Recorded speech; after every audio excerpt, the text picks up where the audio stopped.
बस कहना क्या है, एक तो दीरकोट वालों का शुक्रिया कि गुज़श्ता रात से उन्होंने हमारे लिए अपने घरों के दरवाज़े तक खोले हुए हैं और यहाँ लोगों को एकोमोडेट कर रहे हैं।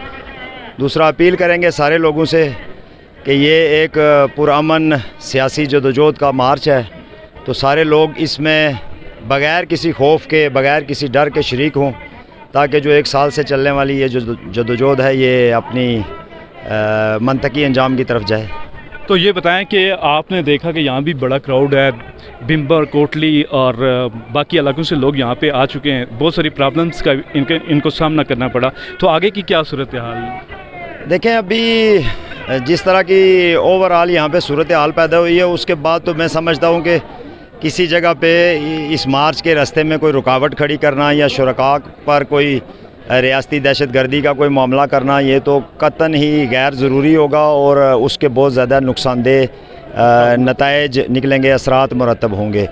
तो मेरी यही अपील है जितने भी लोग हैं इस मामले को देख रहे हैं कि ये पुरअमन इज्तिमा है, 1 साल से ये मूवमेंट चल रही है और ज़ुबान खल्क जो है इसको समझा जाए। अगर इसको नहीं समझेंगे हुक्मरान तो ये बड़ा नुकसान हो जाएगा उनके लिए।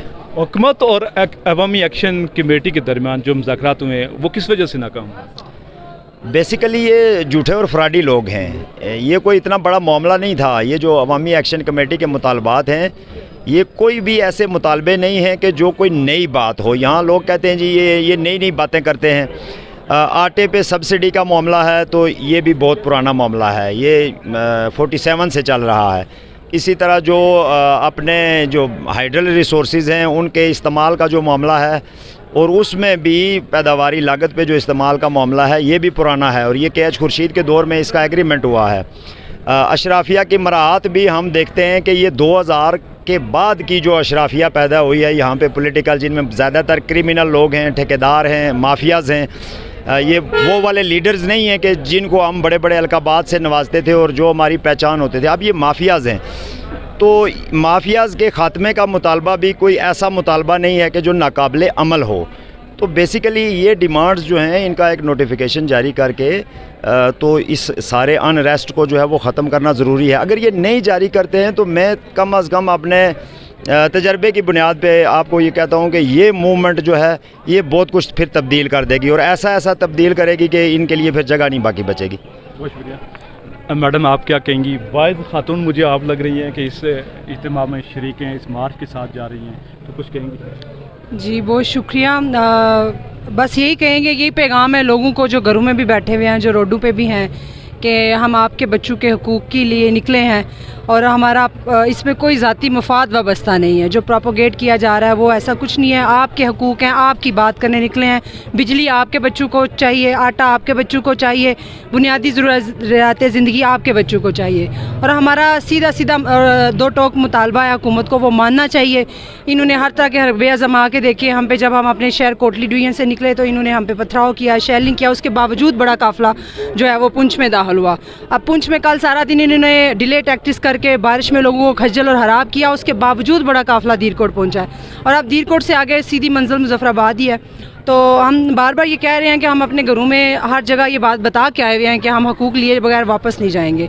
तो ये जो घरों में लोग बैठे हुए हैं उनको भी बाहर निकल आना चाहिए, खुसूसन ख़वातीन को ज़रूर निकलना चाहिए। साथ ये उनके हकूक़ की भी जंग है। अगर वो नहीं आ सकती तो घरों में बैठ के हमारे लिए दुआएँ करेंगे, हम कामयाबी से हम किनारों के घर लौटें। अच्छा, ये बताएं कि अतीक साहब ने कुछ दिन कबल बयान एक सोशल मीडिया पे उनके रेफरेंस से गर्दिश कर रहा है कि ये जो लोग हैं ये इंडिया या इसराइल के एजेंट हैं, उनके एजेंडे के ऊपर अमल कर रहे हैं, तो इस हवाले से कुछ कहेंगे? एक तो अतीक साहब जो हैं उनको इस वक्त यहाँ पे ये उनका हल्का है। अगर उनमें सियासी समझ बूझ होती तो वो आज यहाँ इस चौक में खड़े होते, वो लोगों का इस्तकबाल कर रहे होते और लोगों को समझा बुझा रहे होते। एक तो ये बात है। दूसरा ये है कि ये बहुत पुरानी बातें अब हो गई, अब इन बातों पे कोई ध्यान नहीं देता है। मैंने उनका वो बयान देखा और मैंने देखा कि नीचे उनकी अपनी ही जमात के लोग जो हैं वो उनको कह रहे थे कि कायद कुछ रहम करें, कायद कुछ रहम करें।